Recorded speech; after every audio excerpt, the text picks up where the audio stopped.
Bezrat Hashem. Boker Tov, shalom à tous et à toutes. M'excuse, je suis un peu en retard. J'espère que tout va bien, vous avez le son. Parce qu'il y en a qui ont dit qu'ils n'avaient pas le son, mais je pense que là ils doivent avoir le son. Quand il y a le micro. Alors dites-moi s'il y a le son, c'est juste la bande qui était au début, sur laquelle il n'y avait pas de son.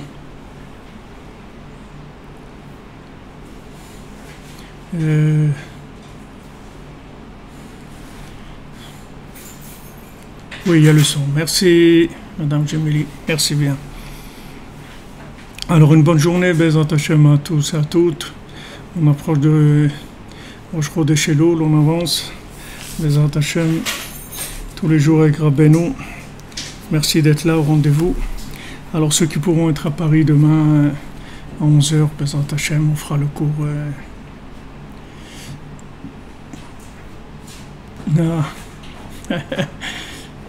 Alors, ceux qui peuvent être à demain, et demain, il n'y a pas beaucoup de places, c'est une centaine de places seulement dans l'endroit qu'on nous a proposé, mais Bezrat Hashem. Alors hier, on est arrivé sur le Nyan de Yosef, que la Torah nous dit qu'il y a une juxtaposition de la vente de Yosef avec le Maaseh de Er Ve'onen, avec l'histoire qu'il y a eu de Er Ve'onen. Parce que Er Ve'onen, ils voulaient pas donner d'enfants. Ils voulaient pas donner d'enfants parce qu'ils savaient que l'enfant, il serait pas à eux, puisqu'ils étaient en train de faire la mitzvah de Hiboum. C'est-à-dire qu'ils savaient que l'enfant, en fait, ça serait sur le nom de leur frère, et qui était décédé. Mais le principe, c'est que quand il y a eu boum, c'est-à-dire quand le frère est décédé sans avoir eu d'enfant, donc après, l'un de ses frères vivants se marie avec la veuve pour avoir un fils, et en fait ce fils-là, c'est la Neshama, c'est l'âme de celui qui est décédé, qui revient en réincarnation dans l'enfant. Donc eux, ils ne voulaient pas. Donc ils ont fait en sorte que leur semence ne féconde pas. Et ça, Hachem, il les a éliminés, les deux, Er Ve'onen. Alors on voit qu'il y a une juxtaposition entre la vente de Yosef et cette histoire-là. C'est-à-dire dans la Torah, elles sont proches l'une de l'autre. Alors Rabbi Nathan il dit que Er Ve'onen ishritu zaram pagmu babrit, parce que eux, ils ont fauté et ils ont abîmé donc l'alliance, et avec ça pagmu ba'enaim, avec ça ils ont abîmé la vue. C'est-à-dire que le fait que maintenant l'alliance a été souillée, ça fait que la vue, la vision des choses a été différente. Comme c'est écrit que le Bechor de Yehuda, il était mauvais aux yeux d'Hachem. Parce que normalement, il aurait dû donner un enfant à la femme de son frère, donc qui était restée almana. Donc après, tu as tout le Maaseh de Tamar, c'est-à-dire ce Maaseh de Tamar après avec Yehuda, parce qu'elle normalement elle devait faire Yiboum avec un des enfants de Yehuda. Yehuda, il avait 3 fils, donc il y avait Er Ve'onen. Quand il a vu que Er, il est mort, Onen aussi il est mort, alors le 3e fils, il n'a pas voulu qu'il fasse Yiboum. Il a dit, les deux sont morts. Alors elle, après, elle a fait Bechorma, et c'est comme ça qu'elle a eu en fait la descendance de Mashiach, elle vient de là, c'est-à-dire de toute cette histoire-là qu'il y a eu. Mais Er Ve'onen, ils étaient Ra'a Be'ene Hashem, c'est-à-dire qu'ils étaient vus comme Ra, c'est-à-dire comme négatifs aux yeux d'Hachem. Comment ils étaient négatifs aux yeux d'Hachem? C'est parce que ils ont abîmé l'alliance, c'est-à-dire comme ils ont souillé l'alliance, donc il n'y avait plus la possibilité de les voir sous l'angle de la providence. Ra bene Hachem, c'est-à-dire mauvais aux yeux d'Hachem, ça veut dire qu'Hachem, il les sort du circuit de la providence. C'est ça ce qui s'appelle Ra bene Hachem. David, si vous pouvez éteindre derrière moi. Merci. שנאמר וירא בכור יהודה רע בעיני השם, שזהו ממש בחינת פגם מכירת יוסף כנ"ל. Que ça, c'est mamash le pgam, c'est-à-dire qu'ils ont abîmé, qu'ils ont vendu Yosef. Pourquoi? Quel est le rapport entre ces deux choses-là? Qui Yosef hu hatzadik, parce que le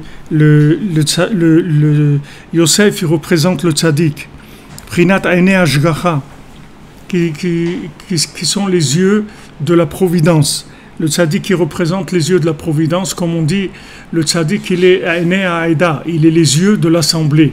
C'est-à-dire qu'en fait, c'est lui qui va transmettre la façon de voir les choses. Maintenant, quand ils ont vendu le tzaddik,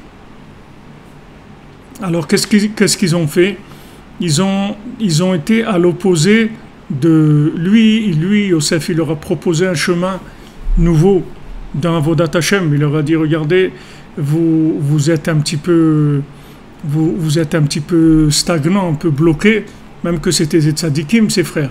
Mais ils étaient un petit peu à l'arrêt, ils n'étaient pas en mouvement, ils n'étaient pas dans un système de progression.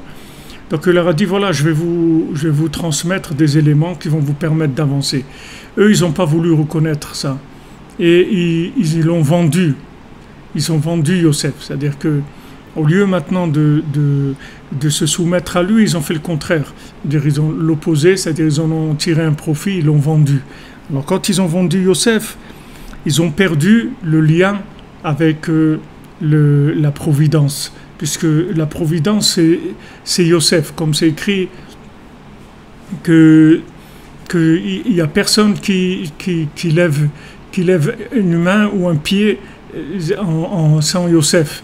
C'est-à-dire que Yosef, ou Shalit, ou Mashbir, lechol amaretz, c'est lui qui a le pouvoir, c'est lui qui donne à manger à tout le monde. Et il n'y a pas un homme qui lève son pied ou sa main sans Yosef. C'est-à-dire que Yosef, il représente l'alliance. L'alliance, ça veut dire que Yosef, le principe du tzaddik, c'est qu'il représente le lien entre Hachem et les mondes inférieurs. Le tzaddik, quand on parle de tzaddik, de ce niveau-là, c'est pas un tzaddik qui est tzaddik dans ses actions uniquement, que c'est, comme on dit quelqu'un, c'est un tzaddik, ça veut dire qu'il se comporte bien. Ici, on parle de tzaddik qui est à l'origine même de la révélation du Shem Havaya dans le monde. C'est-à-dire que c'est lui qui gère toute la distribution de la lumière dans les Tzimtzumim, c'est-à-dire dans la contraction de ce monde.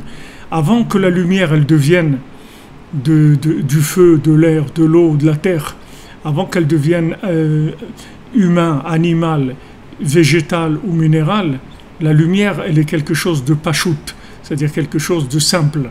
Elle n'a pas de forme, elle n'a aucune forme, elle a aucune... on ne peut pas du tout l'analyser, lui donner un nom, c'est infini, c'est tout, c'est une forme. Maintenant, elle n'a pas de forme, je veux dire, cette lumière, c'est de la lumière pure.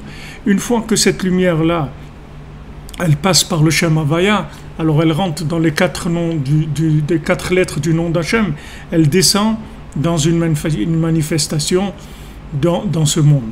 Alors les 4 lettres du Shem Havaya, c'est aussi les quatre mondes qu'il y a spirituels, qui est le Olam HaAsiya, dans lequel on est. Après on monte un petit peu, c'est Yetzira. Après on monte un peu plus, c'est Bria, et après on tombe Atzilut, c'est l'émanation. Alors ces 4 mondes aussi, c'est des 4 niveaux de révélation de la lumière d'Hachem. Mais en haut de Atzilut, avant l'émanation, avant tout ça, là-bas il y a le tzaddik qui se trouve à cet endroit-là, et que lui, il va être le lien de communication entre la lumière qui n'a aucune forme et la lumière qui va commencer à prendre forme. Alors c'est pour ça qu'il représente le principe de l'alliance de façon parfaite. Alors celui c'est-à-dire nous, ce qui représente pour nous l'alliance, c'est le lien avec le tzaddik, c'est ça qui représente l'alliance pour nous. C'est-à-dire la soumission au tzaddik, l'attachement au tzaddik, c'est ça qui représente pour nous l'alliance. Maintenant, l'attachement au tzaddik, il se fait à deux niveaux. Il y a deux niveaux d'attachement au tzaddik. Il y a le tzaddik, il se représente dans le monde sous la forme des conseils qu'il a donnés. Rabbi Nachman, il a donné des conseils. Il a dit, voilà, Idbodedut, Chatzot, Tikkun HaKlalim, Man Rosh Hashanah, Shulchan Aruch, Simcha, Mikveh, voir Azamra, voir le bien, etc. Il n'y a pas d'Iouch, il a donné des dizaines et des dizaines de conseils. Ça, c'est le côté pratique et technique que le tzaddik il a donné dans le monde pour dire, voilà ce qu'il faut faire. Comme la Torah. La Torah, c'est 613 conseils. Ce sont des conseils. Les tfilines, c'est un conseil. Le talit, c'est un conseil. La kashrut, c'est un conseil. Ça, ce sont des conseils. D'accord? La Torah, c'est tout des conseils. Maintenant, le tzaddik aussi, il a donné des conseils. D'accord? Ça, c'est une chose. Maintenant, c'est une partie du tzaddik. C'est la partie concrète, c'est-à-dire la partie concrète, la partie pratique du tzaddik. Et celui qui fait ça, il s'appelle qu'il est relié aux normes que le tzaddik il a mises en place pour la génération. C'est-à-dire qu'il suit le code de la route. Il y a une Torah générale qui a été donnée pour tout le monde, et il y a la Torah qui est pour aujourd'hui, c'est-à-dire les conseils qu'on a besoin aujourd'hui pour pouvoir vivre la Torah. Alors, le tzaddik qui donne des conseils. Chaque tzaddik qui est dans son époque, qui donne des conseils par rapport à l'époque, par rapport au Yetzirah de l'époque, par rapport à ce qu'il voit, comment la lumière elle arrive. Alors il donne des conseils, il dit voilà, je vous conseille de faire comme ça, comme ça, comme ça. Ça, c'est le côté inférieur du tzaddik, c'est le côté technique du tzaddik. Maintenant, il y a un côté supérieur du tzaddik, c'est le souffle du tzaddik, c'est la présence du tzaddik. La présence du tzaddik, c'est une autre dimension. Quand on dit Moshe Emet, Vetorato Emet. Pourquoi on dit Moshe Emet, Vetorato Emet? On dit Torah Hashem Temima, c'est tout. Pourquoi tu dis Moshe Emet, Vetorato Emet? Quel rapport? Parce que sans Moshe, il n'y a pas de Torah. La Torah, c'est le bas de Moshe Rabbeinu. C'est-à-dire, c'est le côté conseil de Moshe Rabbeinu. Mais il y a Moshe Rabbeinu lui-même. Et Moshe Rabbeinu lui-même, c'est plus que la Torah. Parce que si tu t'attaches à Moshe, automatiquement tu vas voir la Torah. Parce que Moshe c'est que la Torah, c'est pas autre chose que la Torah. Seulement c'est la Torah avec le souffle, la présence du tzaddik. Donc Rabbi Nachman, il a donné deux dimensions. Si vous l'avez dit, voilà, regardez, voilà les conseils qu'il faut faire. Mais sachez que je reste parmi vous. Alors il y a des gens qui prennent les conseils et ils voient, au Hachem ça marche, ils font Tikkun HaKlali, ils voient que ça marche, ils font ça marche. Les conseils ils marchent bien, c'est bien. Mais il y a le tzaddik lui-même. Le tzaddik lui-même, c'est une autre dimension complètement. C'est-à-dire c'est un autre niveau. Ça donne un autre niveau du tout, complètement autre chose dans Avodat Hashem. C'est pas du tout que le côté conseil. C'est le côté conseil, mais branché sur le souffle du tzaddik. Donc c'est autre chose. Ça donne autre chose dans le concret. Alors quand on parle d'attachement au tzaddik, ça veut dire qu'en fait c'est l'attachement à la présence à la présence du tzaddik, au souffle du tzaddik. Qu'est-ce que ça fait l'attachement au souffle du tzaddik? C'est que ça vous permet de gérer tout ce qu'il y a dans le monde avec une vitalité, avec une adaptation de la lumière en permanence. C'est-à-dire ça donne une grande souplesse et une grande vitalité dans tout. Il y a une présence. C'est pas comme si maintenant vous avez uniquement les conseils. C'est comme si quelqu'un il a des parents. Alors ses parents ils lui ont laissé un testament, ou lui ont laissé des trucs, ils lui ont dit voilà mon fils ou ma fille, voilà ce que tu dois faire. Fais comme ça dans ta vie, n'emprunte pas, ne va pas habiter dans tel pays, ne te marie pas comme ça, tes enfants fais comme ça, mange comme ça, habille-toi comme ça, fais comme si. Bon, ils ont laissé tout un truc. Ça c'est ce que les parents ils ont conseillé à leurs enfants pour vivre bien. Mais quand on a ça, mais on a les parents aussi, alors c'est autre chose. Parce que il y a un lien, il y a une affection, il y a une présence, c'est autre chose complètement. Si on demande à quelqu'un, est-ce que tu préfères les conseils de tes parents ou tes parents eux-mêmes? Mais ils vont pas te dire des conseils. Ils vont être avec toi, mais ils vont pas te dire tout ce qu'ils pensent. C'est sûr, je préfère avoir mes parents que d'avoir que leurs conseils. Parce que si j'ai mes parents, automatiquement, je les conseille. Je vais voir comment ils font, je vais être avec eux. Ils vont me diriger, ils vont me donner ce que j'ai. Donc, cette notion-là, c'est une notion qui a été un petit peu sabotée. C'est-à-dire que, de la même manière qu'il y a eu la vente de Yosef, c'est-à-dire après, quand la Torah elle a commencé à pencher du côté d'Esav, que c'est devenu une Torah qui a été prise par que le monde de la connaissance de la Torah. C'est-à-dire approfondir la connaissance, trouver les halachot et passer toute son énergie que là-dedans, ça a dévié un petit peu. Et en fait, après, la notion du tzaddik, elle a complètement disparu, pratiquement complètement disparu. C'est-à-dire que les gens, ils ont pris la Torah, mais sans Moshe Rabbeinu. Ils ont dit, regarde, Moshe Rabbeinu, en fait, qui c'était? C'était un monsieur, très bien, un grand tzaddik, et il a été choisi pour nous donner la Torah. Maintenant qu'il nous a donné la Torah, merci beaucoup, merci pour le déplacement, merci pour la fatigue, merci pour tout ce que tu as fait pour nous. On t'est très reconnaissant, et au revoir, c'est tout. Mais ils n'ont pas compris que la Torah et Moshe, c'est la même chose. Et Rabbi Nathan, il va plus loin que ça encore. Il dit qu'en fait, toute la Torah, elle a été donnée, ce sont des conseils comment trouver Moshe Rabbeinu. C'est ça la Torah. La Torah, toutes les mitzvot, c'est comment trouver le chemin pour t'attacher au tzaddik. C'est ça la Torah. La Torah, c'est des conseils comment tu vas arriver à t'attacher au tzaddik. Ça va encore beaucoup plus loin que ça. Rabbi Nathan, il va encore beaucoup plus loin que ça. Mais ici, restons dans le niveau que Rabbi Nathan dit ici. C'est-à-dire que le nian de Mechirat Yosef, ça veut dire que maintenant, on veut pas de Yosef. On est les Shvatim, on est les tribus. On dit, on a reçu la Torah, on est les enfants de Yaakov comme toi. On a la Torah, on n'a pas besoin de toi. Ok, ils l'ont vendu. Non seulement ils l'ont ignoré, ils ont voulu le tuer, et ils l'ont pas tué en fin de compte, ils l'ont vendu. Maintenant, le fait qu'ils ont vendu Yosef, ça même, c'est la racine de la débauche, de la déconnexion dans l'alliance.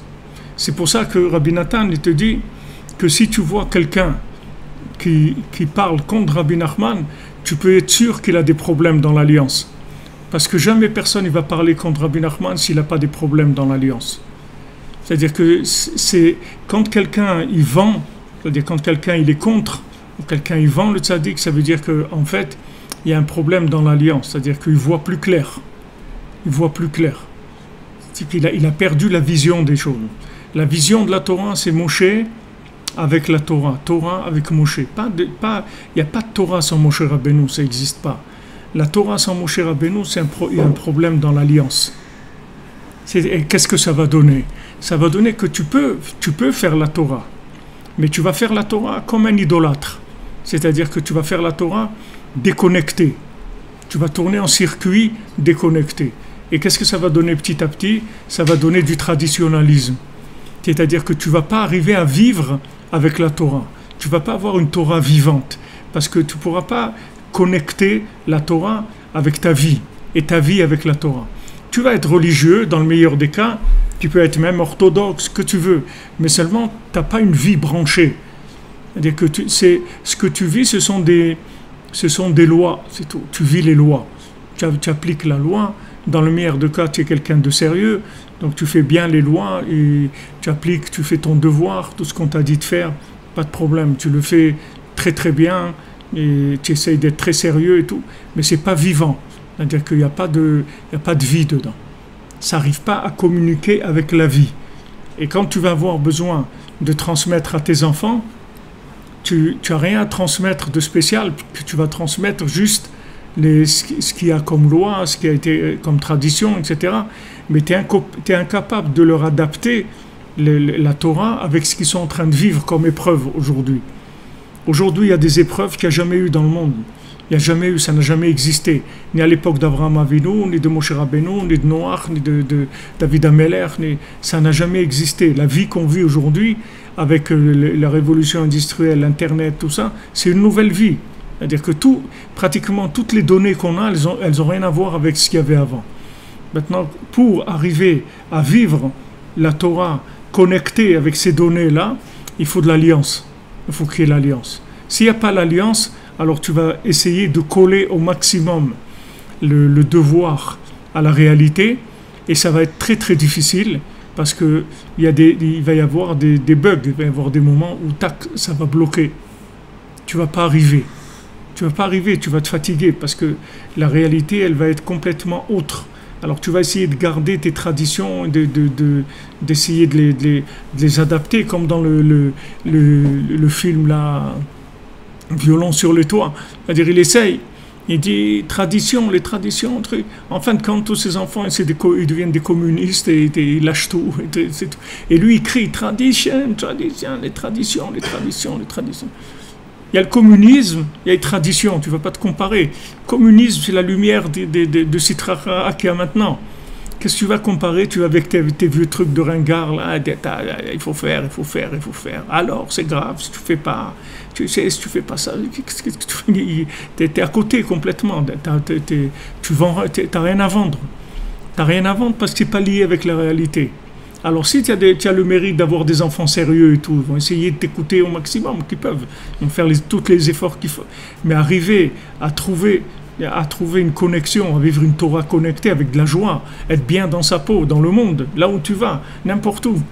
Que tu sois là-bas, n'importe où, que tu travailles, que tu voyages, que tu sois n'importe où, il n'y a aucun problème. Tu es bien dans ta peau parce que tu es connecté. C'est pas un autre monde, c'est pas deux mondes parallèles. Alors de la même manière que les gens ils vivent deux choses qui n'ont rien à voir, c'est-à-dire Yosef et la Torah, ou Moshe et la Torah, ou Rabbi Nachman et la Torah, alors aussi ils ont une double vie. Ils ont la vie de juifs religieux avec le code de la route, comme quelqu'un qui conduit et qui fait attention quand il y a un feu rouge, ou un piéton, ou une priorité à droite, ou n'importe quoi. Et il a sa vie à côté. C'est-à-dire sa vie, elle n'est pas avec la Torah. La Torah, elle n'est pas dans sa vie. Maintenant, quand tu vis avec l'attachement au tzaddik, alors tu as le côté du souffle du tzaddik qui est avec toi, et ça te connecte tout ce que tu es en train de vivre.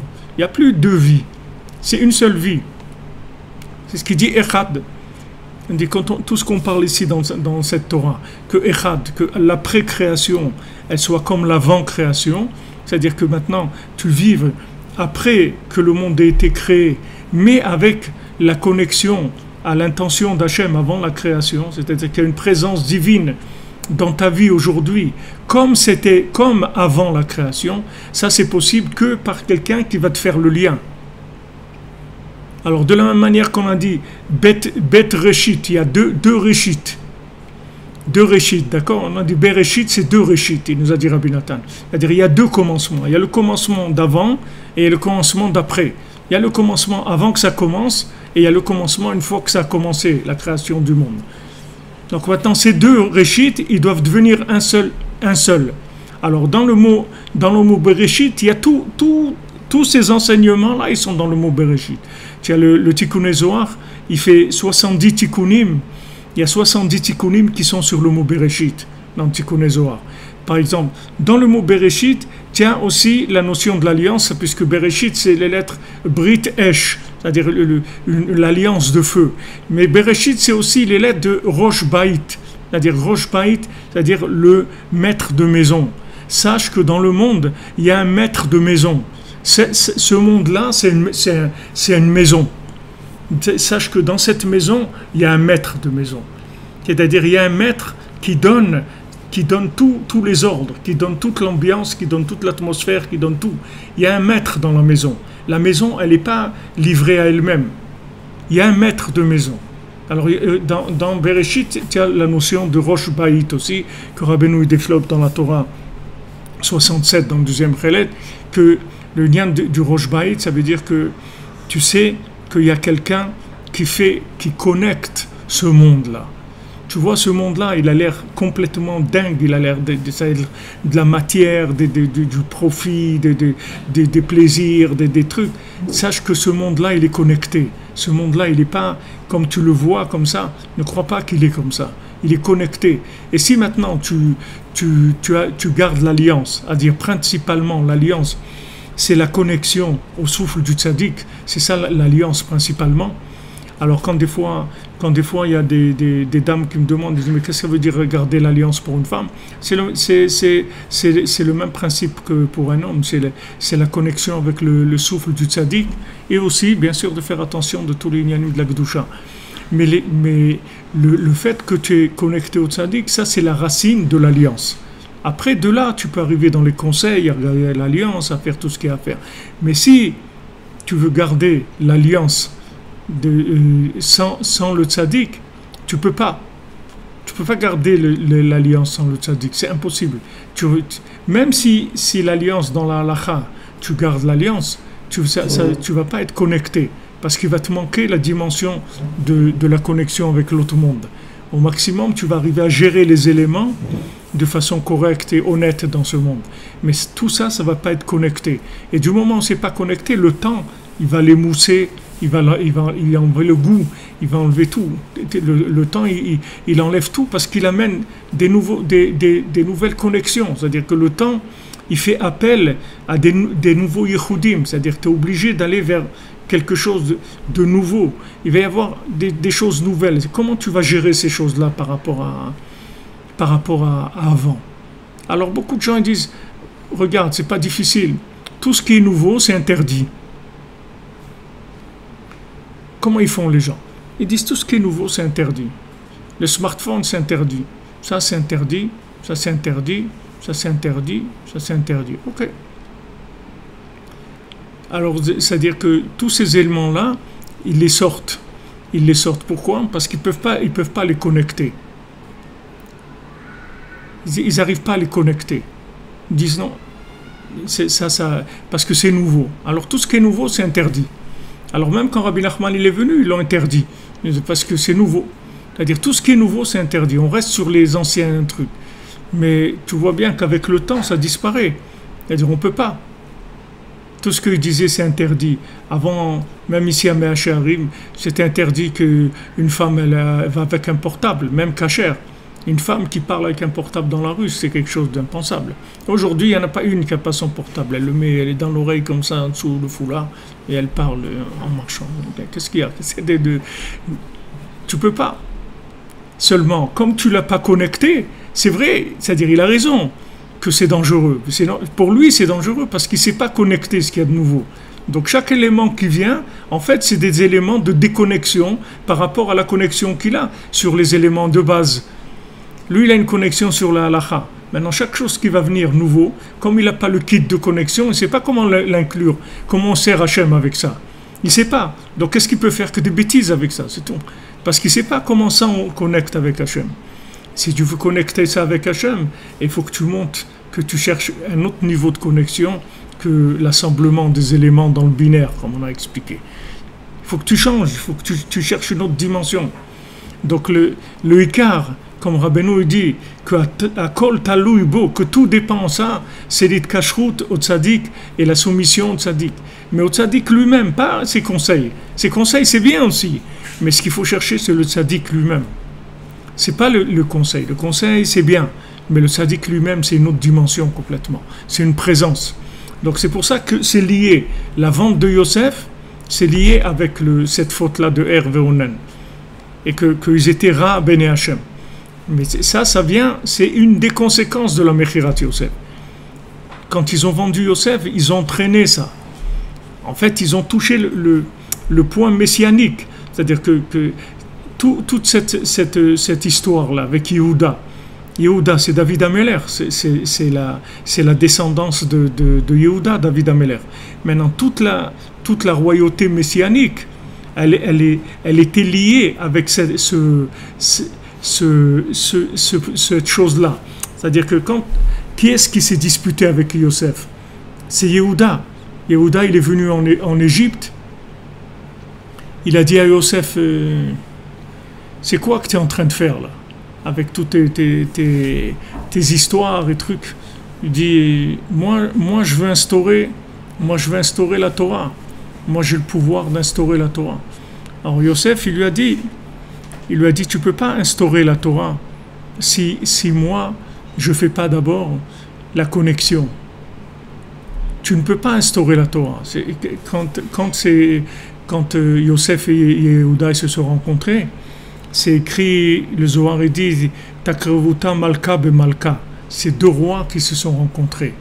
Et bien, c'était un moment très très tendu parce que Yehuda, il dit écoute, moi j'ai la Torah et moi j'ai la force d'imposer la Torah.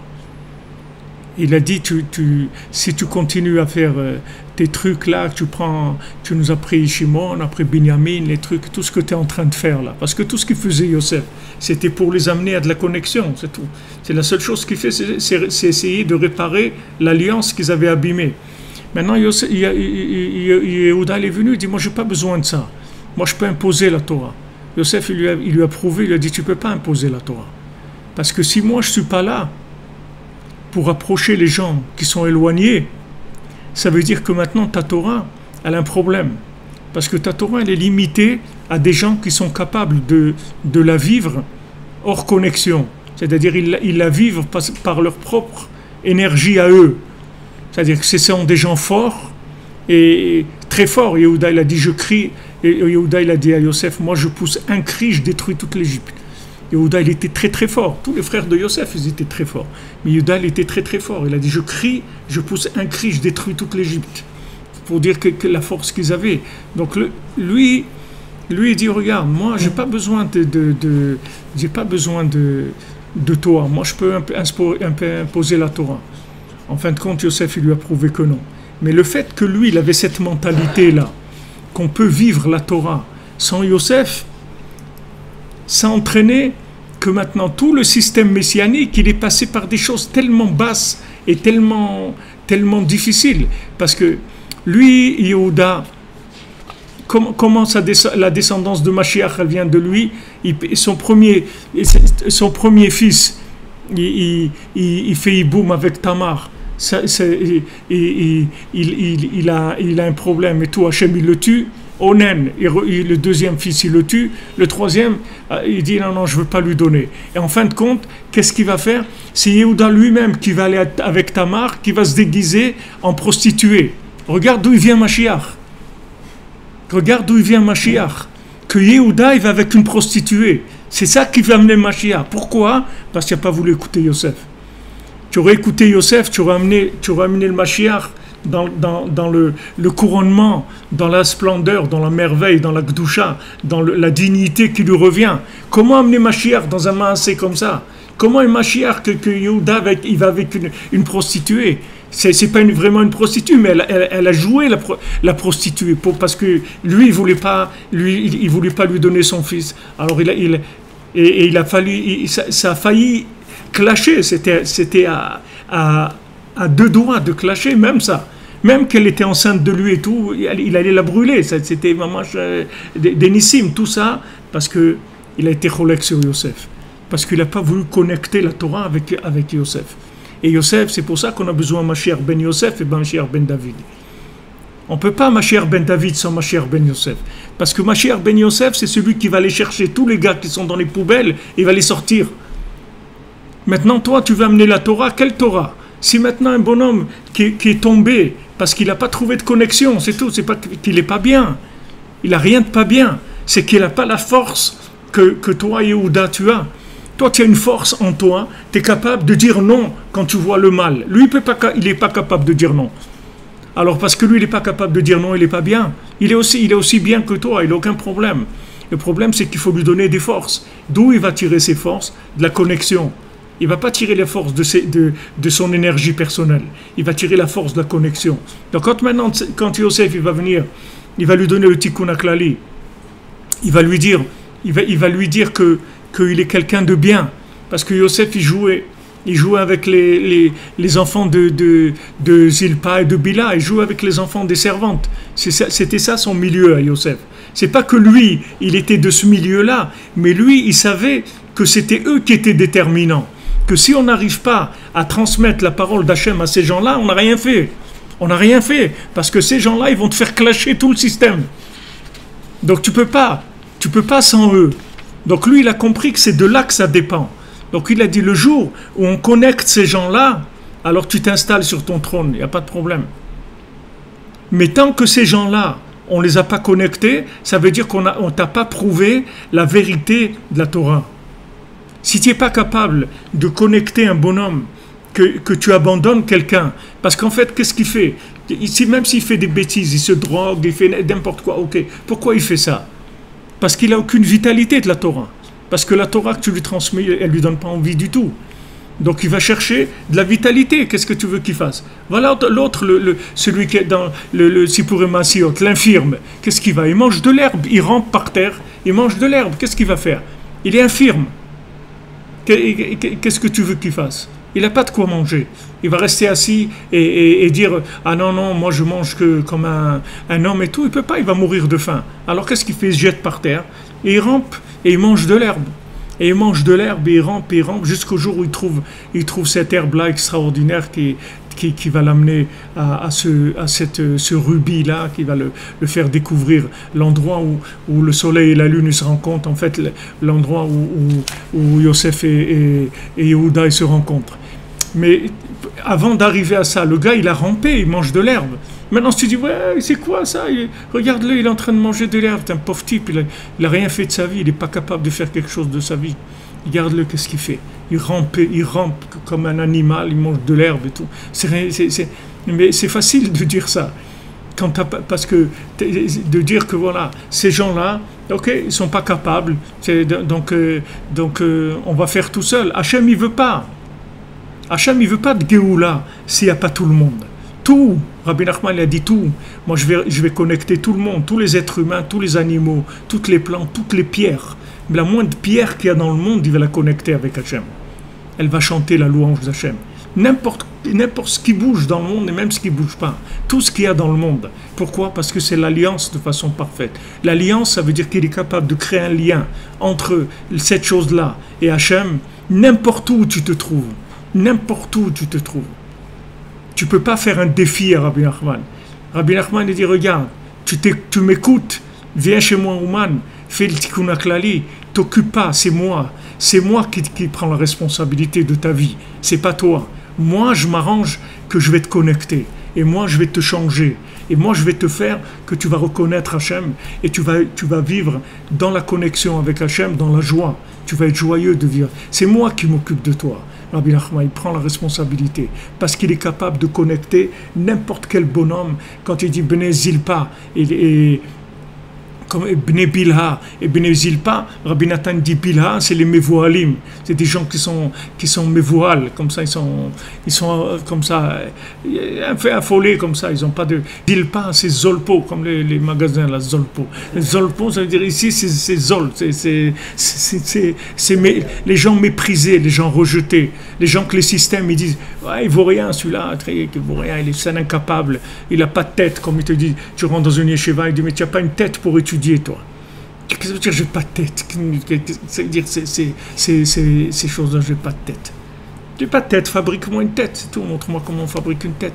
J'ai pas de tête, c'est normal, j'étais dans des mondes de destruction. Comment tu veux que je revienne? Dans quel état je veux revenir? Alors maintenant, aide-moi à me construire, de me dire, tu n'as pas ça, et tu n'as pas ça, et tu vaux rien. Alors, toute la guerre, elle était à cet endroit-là. C'est-à-dire, en fait, Yehuda, il représente la Torah classique, qui est devenue avec le temps la Torah d'Esav, le Maaseh, et Yosef, il représente la connexion à Hachem. la Torah mais connectée.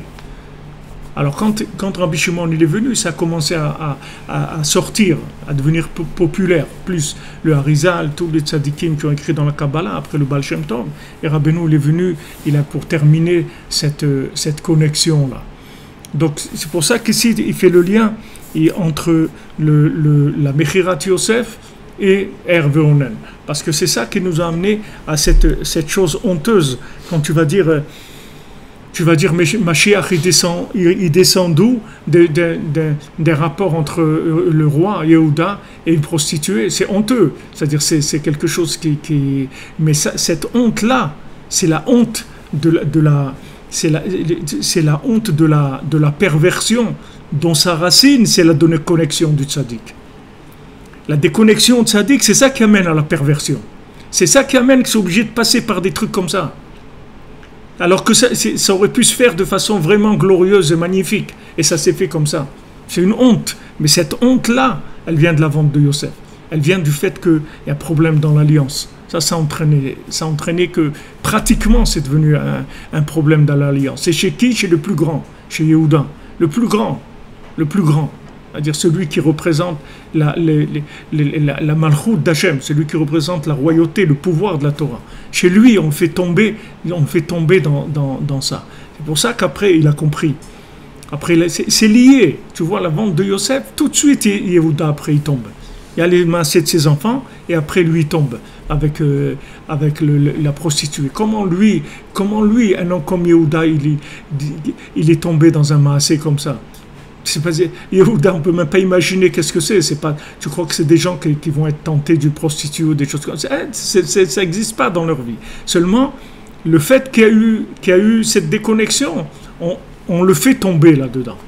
On le fait tomber. Et il a jamais connu plus Tamar que ce massé qu'il y a eu. C'est tout. Après, j'ai rien eu entre eux. Mais il est tombé. Et Mashiach, il est sorti de ça. Pourquoi? Parce qu'il n'a pas voulu jouer le jeu de Yosef, c'est-à-dire la connexion. Il aurait joué le jeu de Yosef, il aurait connecté les gens qui sont en bas. Alors lui, il ne serait pas tombé. Mais le fait qu'il n'a pas voulu connecter à Yosef et que donc il a empêché Yosef de faire son travail, ça l'a fait tomber à lui. Et c'est venu donc par des actions tellement basses. Ki Yosef ou Tzadik prinat aine hashgacha shem pagmu bo. Parce que le Yosef, c'est le tzaddik qui représente les yeux de la providence divine.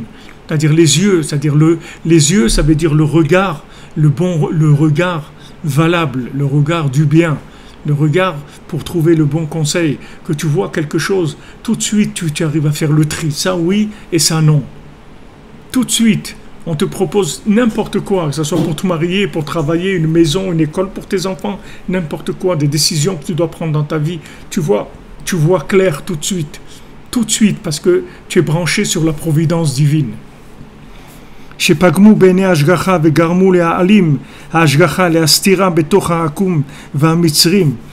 Regarde ce qu'ils ont fait tomber. Ils ont fait tomber l'ashgacha, c'est-à-dire qu'au lieu maintenant que la providence divine, elle soit dans Yaakov et ses enfants, elle est tombée dans les idolâtres. C'est là-bas où elle est tombée. Ils ont fait tomber l'ashgacha dans les idolâtres. C'est-à-dire tu vas voir les idolâtres qui vont réussir, etc. On va voir les mormons, les trucs comme ça, tu vas voir les trucs qu'ils ont, l'argent qu'ils ont et tout, c'est des trucs énormes et tout. Toi, viens faire quelque chose pour Rabbi Nachman, tu vas te rouler par terre pendant des années pour arriver à trouver 3 clopinettes pour faire quelque chose. Pourquoi? Pour ça, parce que Yehuda, il a été cholek sur l'alliance. Donc maintenant, ça fait tomber Yosef en Égypte. Yosef, il est tombé en Égypte. Et il est resté en Égypte. Et il a fallu qu'il aille maintenant ressortir tout ce qui était tombé là-bas. C'est lui qui a fait tout le travail de faire ressortir. C'est pas Yehuda, il n'a rien fait du tout. Qui est-ce qui fait sortir? Qui est-ce qui passe des épreuves là-bas? Qui est-ce qui est en prison pendant 12 ans? Qui est-ce qui passe toutes les épreuves avec Potiphar? Et toute l'épreuve d'être chez Paro et de s'occuper de faire remonter toutes ces étincelles qu'il y avait là-bas? C'est Yosef. Mais tout ça, c'est parce qu'ils ont vendu Yosef. Tout ça, c'est parce qu'ils étaient contre lui. comme Rabbi Nathan, quand ils ont fait la marloquette contre lui, Rabbi Nathan, une fois, il a dit, avec ce qu'ils m'ont fait là, ils ont retardé Mashiach au moins de 100 ans. Il a dit Rabbi Nathan. Au moins 100 ans. C'est-à-dire, voilà, cette dispute-là, de parler contre Rabbi Nachman ou contre Rabbi Nathan, c'est cette opposition d'empêcher des gens d'aller à Ouman. Qu'est-ce qui empêche des gens d'aller à Ouman?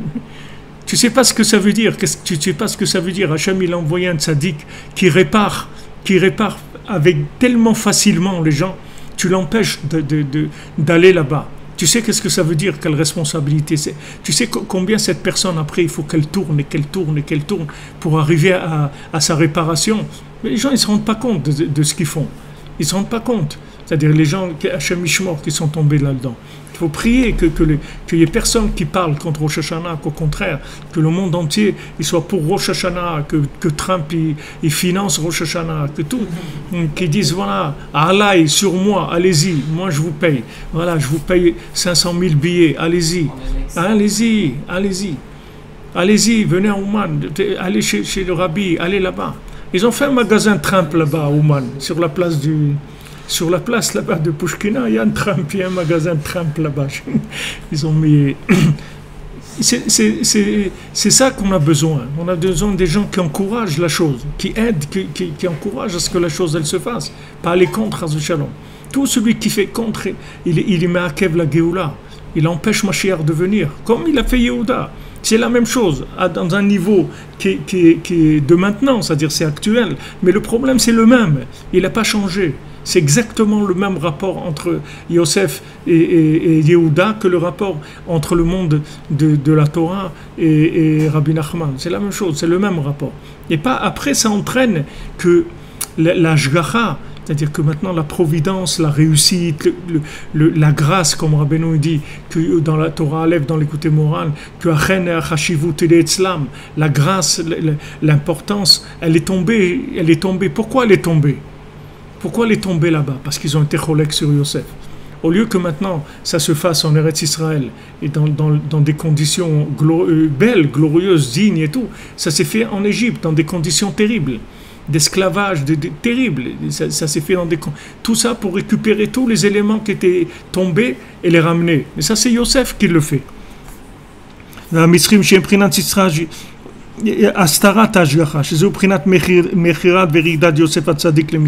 C'est ça la vente de Yosef et sa descente en Égypte. Mais Yosef, il est tellement fort. La chose, elle s'est retournée du mal en bien. Parce que lui, il a cassé toute l'impureté de l'Égypte. Il a tenu dans l'épreuve de la perversion. Il ne s'est pas laissé avoir par l'épreuve qu'il a eue avec la femme de Potiphar. Bien que la femme de Potiphar, Béhémet, c'était son zivoug, c'est puisqu'il s'est marié avec sa fille après. Mais quand c'était le moment, c'était une épreuve, il a résisté, il n'est pas tombé du tout. Et Ikar Tikuna Enaim, que ça c'est le Ikar de la réparation de la vue, des yeux. Vezachal Ikare Ben Porat Aleain. Et comment il s'est appelé Yosef? Ben Porat Aleain. Qu'est-ce que Ben Porat Aleain? Ça veut dire qu'il est au-dessus de tout le mauvais œil, de tout le principe de l'œil. L'œil, il ne peut pas l'attraper. Parce que c'est lui l'œil du monde. C'est pas l'œil, il n'a pas l'œil sur lui, c'est lui l'œil du monde. C'est pour ça que Rav Ben Nachman, une fois, on lui a demandé. On lui a dit, quand on fait des shiurim de Rabbeinu, on fait des trucs pour Rabbeinu et tout, vous n'avez pas peur de l'Aïnara, parce que des fois, quelqu'un il a 2000 élèves ou 15 000 élèves et tout, on dit, ah, truc et tout. Alors il a dit, le tzaddik, c'est Ben Porat Yosef, Ben Porat Aleaïn. Tout ce qui concerne le lien du tzaddik, il n'y a pas d'Aïnara. Ça n'existe pas l'Aïnara. Parce que lui, il est au-dessus de l'Aïnara. Lui, le mauvais œil, il ne peut pas l'attraper. Qu'est-ce que c'est le mauvais œil? C'est le contraire de l'œil d'Hachem, le contraire de l'Ashgacha. C'est le contraire. C'est l'opposé. Le mauvais œil, c'est la fermeture, l'esclavage. C'est ça le mauvais œil. Le mauvais œil, c'est de bloquer les gens, de leur montrer qu'ils sont incapables, etc. C'est ça le mauvais œil. Quand quelqu'un te dit « il m'a mis l'œil », qu'est-ce que c'est « il m'a mis l'œil » Ça veut dire qu'il t'a rentré en toi quelque chose qui t'empêche de faire ce que tu devais faire. Tu veux faire quelque chose, voilà, le truc, la bouteille elle est tombée, elle s'est cassée, le truc. C'est-à-dire il te rentre une vision négative, négative des choses. C'est ça le mauvais œil. Le tzaddik, il est au-dessus du mauvais œil. Regarde le koach qu'il avait, Yosef HaTzadik. Tout le mal qu'ils ont entraîné, il a retourné tout ça en bien.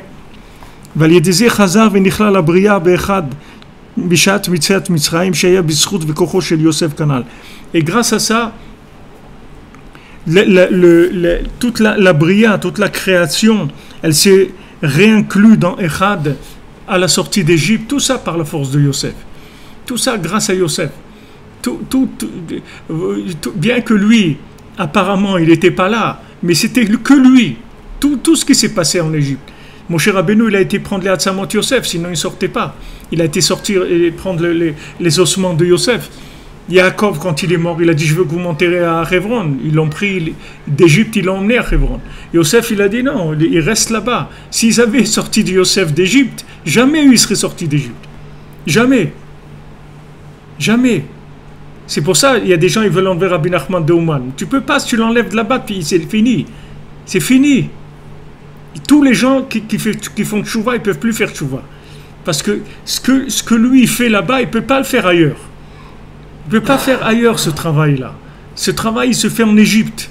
Les ossements de Yosef, ils restent en Égypte. Et quand tout le monde va sortir Bezrat Hashem, alors à ce moment-là, il y aura autre chose. Mais pour l'instant, il y a besoin de faire passer des gens. Donc il amène là-bas les gens qui sont les plus éloignés. Il les amène dans cet endroit-là qui est très éloigné. Et de là, il les fait sortir après d'Égypte. Alors ce travail-là, tu peux pas le faire ailleurs. Donc Yosef, il est resté en Égypte. Et il a dit, quand vous partez, vous me sortez avec vous. Et c'est pas que parce que lui, il avait besoin de sortir, c'est qu'il savait que pour ouvrir la mer Rouge, c'était que si elle voyait ses ossements, sinon il n'y aurait pas eu. Alors Avraham ben Nachman, il dit que c'est exactement la même chose que Ouman aujourd'hui. L'histoire de Yosef, c'est exactement comme Ouman. C'est-à-dire qu'il n'y aura de sortie d'Égypte qu'avec les ossements de Yosef, c'est-à-dire qu'avec la tombe de Rabbi Nachman, c'est tout. Il n'y aura pas de sortie d'Égypte sinon. C'est-à-dire que les gens ils viendront à Ouman et ils reviendront et ils viendront encore et des nouveaux viendront et des anciens ils reviendront et c'est comme ça que la Géoula elle va venir. Elle ne viendra pas par un autre chemin. C'est pas Yehuda qui amènera la Géoula. Il peut faire tout ce qu'il veut. Il peut tergiverser dans tous les sens. Il ne pourra pas sortir les gens de là où ils sont. Les gens qui sont en bas, il ne pourra pas leur donner goût à la vie, goût à servir Hachem, confiance en eux, envie de réussir, de construire. Il ne peut pas faire ça. Yehuda peut s'occuper de gens qui ne sont pas malades, ou des gens qui ont des petits rhumes, les rhumes des foins, les rhumes de printemps. Mais des gens qui ont 15 tuyaux sur eux, qui sont en réanimation, ceux-là, il ne peut même pas les regarder, il ne peut même pas s'approcher d'eux. Il ne peut même pas s'approcher d'eux. Il peut lui dire, mais c'est pas bien ce que tu fais, c'est tout ce qu'il peut lui dire. Quelqu'un, il vient voir, il dit, voilà, Rav, vous savez, moi j'ai des problèmes dans ça. La drogue, les femmes, les trucs et tout. Qu'est-ce qu'il va te dire, le Rav? Il va dire, allez, arrange-toi, fais tchouva. Qu'est-ce qu'il va te dire? Et tu crois qu'avec ça, s'il est venu voir le Rav, c'est qu'il le sait qu'il doit faire tchouva. Sinon, il aurait été voir Jerry Lewis, il ne serait pas venu voir le Rav, tu me prends. Pourquoi il est venu? Pourquoi il demande? Parce qu'il sait très bien que c'est pas bien. Il a envie de, mais il n'arrive pas. S'il arrivait, il n'a pas besoin de toi. S'il arrive à l'hôpital, le gars, c'est qu'il il sait pas. Si c'était arrangé avec la tisane de sa grand-mère et les trucs, il ne serait pas arrivé à l'hôpital, tu me prends. S'il arrive à l'hôpital, c'est que ça y est, il a essayé ce qu'il pouvait. Il ne peut plus, c'est tout. Il a besoin qu'on s'occupe de lui. Donc tu ne lui dis pas, il faut être en bonne santé. S'il est à l'hôpital, c'est parce qu'il n'est pas en bonne santé. Et c'est qu'il n'arrive pas à s'en sortir. Donc qu'est-ce que tu lui dis? Et arrange-toi. Il ne peut pas s'arranger, c'est pour ça qu'il est là. Ah, tu n'as pas de solution. Dis-lui, mon ami, j'ai pas de solution. Viens, on va prier tous les deux parce que j'ai pas de solution pour toi. Au moins, dis-lui que voilà, qu'il ne perd pas son temps avec toi. Il va faire la queue pendant des années et après il va arriver, il n'y a rien.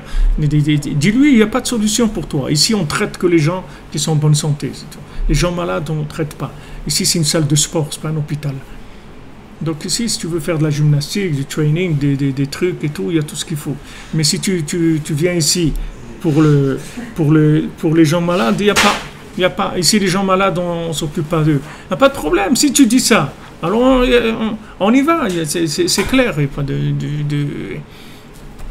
C'est ça, Yosef, il est en Égypte. Et Yosef, il n'a pas peur de l'Égypte. Il n'a pas peur du tout, parce qu'il sait qu'il va sortir tout le monde. Rabbi Nachman, il sait qu'il va sortir tout le monde. Au Hachem, il y a des gens, toutes sortes de gens qui viennent à Ouman, de toutes les religions, de toutes les folies, de toutes les gens les plus intelligents, les plus bêtes, les plus fous, les plus trucs. Et au Hachem, ça avance, et ça va avancer de façon exponentielle.